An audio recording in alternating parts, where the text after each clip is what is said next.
When your significant other shows you a Pinterest pin of some wooden wall art and asks if you can make something like it for them, damn it, you make wall art. It just so happened that Mother's Day was also approaching, so I thought I would show you how I made these easy weekend wall art panels. They're perfect for a Mother's Day, housewarming, or just general gift. Or to appease the powers that be in your house. I've yet to make anything from stock big box lumber on this channel, and this project seemed like the ideal candidate. So to make one panel, I'm making two. You'll need just 4 1x2 common boards. Or if your big box store just so happens to have no clue where their 1x2s are, despite their online inventory saying they have 253, like mine, and you have a table saw, you can get away with ripping down 1x6s to 1.5 inches wide. I recommend giving everything a good sanding while it's all still in nice, long, manageable pieces. My attempt at working smarter instead of harder, and it paid off pretty okay. Cost for wood on this project was roughly $30, give or take a few cents, which isn't bad for some decent lumber that takes paint and stain well. Turns out it's slow growth black spruce. Who'd have known? After sanding, I started working through the cut list over at the miter saw. The plans, 2 sets are available for different sizes, linked in the description below, call for essentially just a bunch of 90 and 45 degree cuts. If you don't have a miter saw, this is still possible to do with a handsaw, circular, or jigsaw.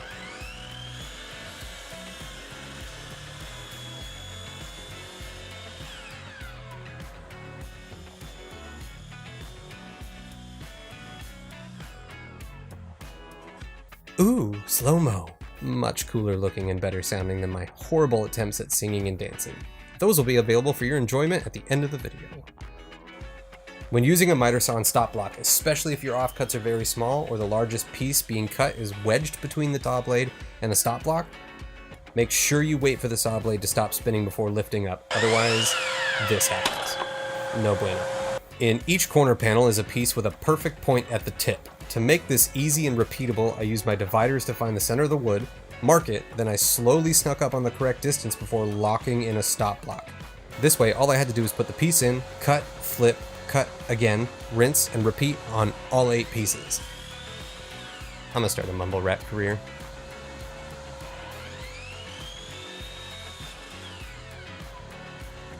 After making sure everything was cut and looking right, it's time to realize you didn't measure the space where this will go and that you made them way too big. Hence the 2 sizes of plans. So after redrawing the plans and recutting everything, it's time to start assembly with the glue up of the frame. This is the first time I used Harbor Freight band clamps and they worked surprisingly well, so highly recommended. Before leaving the frame alone, I double checked it was square by measuring corner to corner. While the frame is drying, I assembled the center diamonds with glue, a combination square, and brad nails. Since these joints are end grain to end grain, I added staples to the back for an almost pointless boost in strength. They're staples on one side.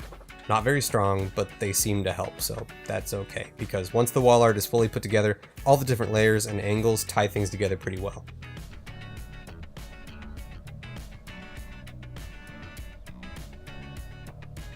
I purposely designed the layout of these to have the points of the center diamonds embedded. I'm doing air quotes, but you can't see them. I figured this would look the best and give more surface area for nail and glues. The easiest way to measure and cut this happens to be to not measure at all. Simply cut the 45s, glue together, center the frame over the diamonds, then mark what needs to be trimmed. And pay attention to nail placement when putting your diamonds together so you can cut these corners off easily with a handsaw. Unlike me, I didn't do that, so I cut them off with my bandsaw.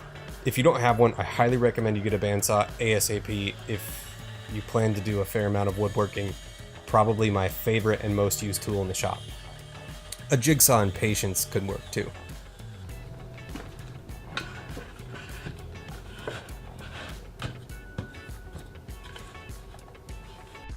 Next, we'll get in the mood and overly hyped about how this project is coming along by making sure to load our brad nailer like some sort of John Wick fight scene.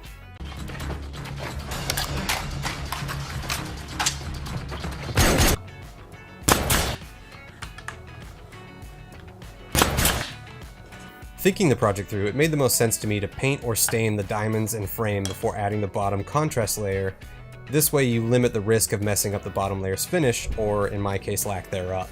For my finish, I used white latex paint mixed with water at a 2:1 ratio for a really subtle whitewash finish that would allow the grain to show through if you really look for it, but not like too, hey, I'm trying to be barnwood shabby chic kind of thing. I like the way it turned out. Allow the paint to dry and then flip over and add the bottom layer. Then realize that you may not have enough brad nails to finish the project.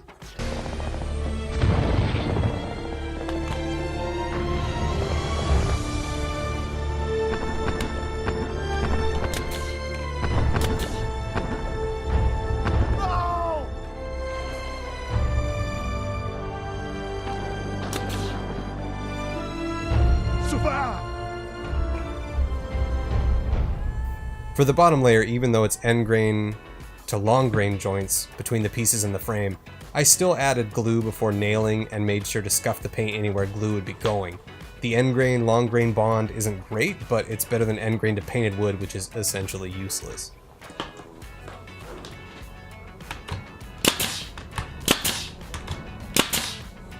Offcuts come in very handy as spacers, keeps everything nice and evenly consistent. I wanted to cover up the nail holes on the outside of the frame. I didn't mind so much the brad nails on the inside, but the frame nails bothered me for some reason. And it just so happens that if you don't have wood putty and you're going to be painting over it, joint compound works very well. Sand and paint the outside of the frame and you're ready to hang. After hanging them up, it's time to bathe in the adoration of the one you created it or them for. Alright, there you go. What do you think? They're good. They're good? Yeah, they'll do. I like them. Thank you.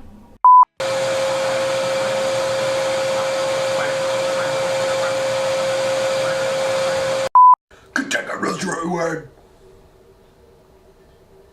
Checkmate! Blood brother and procreate a bloody mess. So I tried a little Freddy.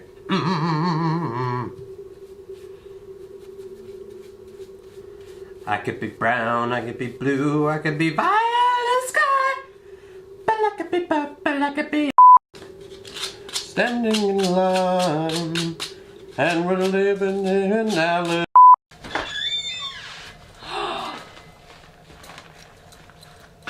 That's my paper towel holder, and you nailed it underneath your counter? Oh shit.